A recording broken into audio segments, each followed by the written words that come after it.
क्या भारत और नेपाल के बीच चाय की चुस्की अब कड़वी होने वाली है? जी हाँ, एक तरफ अपने घरेलू चाय बगानों और विश्व प्रसिद्ध दार्जिलिंग चाय की साख बचाने की कोशिश कर रहा है भारत, तो दूसरी तरफ नेपाल में चीख पुकार मच गई है। नेपाल की मीडिया रिपोर्ट्स काठमांडू की माने तो यहाँ का चाय उद्योग पूरी तरह से ढहने की कगार पर है।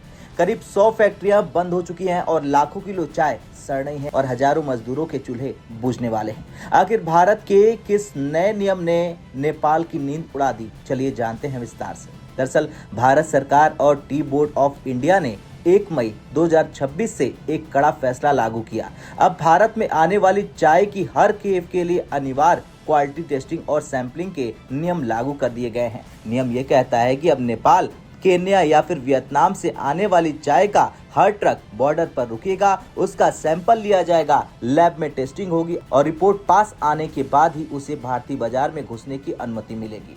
मई में कुछ राहत दी गई थी, लेकिन जून से इन नियमों को इतनी सख्ती से लागू किया गया कि नेपाल से होने वाला निर्यात लगभग ठप हो गया।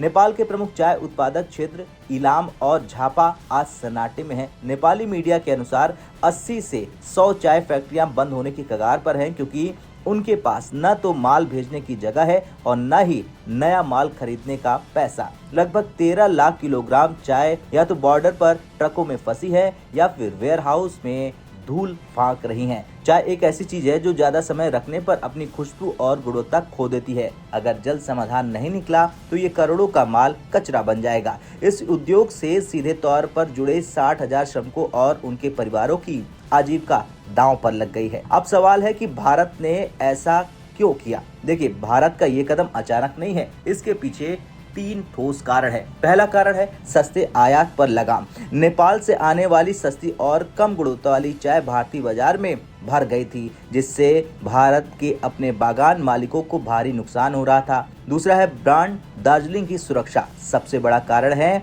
जीआई टैग प्राप्त दार्जिलिंग चाय। लंबे समय से ये शिकायत थी कि नेपाल की चाय को भारत लाकर दार्जिलिंग चाय के साथ मिलाया जाता है और फिर उनमें प्रीमियम दार्जिलिंग टी के नाम से विदेश भेजा जाता है। इससे भारतीय चाय की ग्लोबल इमेज खराब हो रही थी। और तीसरा पॉइंट है री एक्सपोर्ट की धांधली। आयातित चाय को मेड इन इंडिया बताकर दोबारा निर्यात करने के खेल को रोकना भी सरकार का मुख्य उद्देश्य है। नेपाल का चाय उद्योग पूरी तरह भारत की दया पर टिका है। नेपाल अपनी ऑर्थोडॉक्स चाय का 90% हिस्सा भारत को ही बेचता है। नेपाली निर्यातकों का कहना है कि ये एक नॉन टैरिफ बैरियर यानी गैर शुल्क बाधा है। हर ट्रक की अलग जांच और लैब रिपोर्ट आने में लगने वाला समय जानबूझकर व्यापार रोकने का तरीका है। नेपाल टी प्रोड्यूसर्स एसोसिएशन अब अपनी सरकार से गुहार लगा रहा है कि भारत से कूटनीतिक स्तर पर बात की जाए। खैर, नेपाल के लिए ये अस्तित्व का संकट है, तो भारत के लिए अपनी गुणवत्ता से समझौता न करने की जिद है। फिलहाल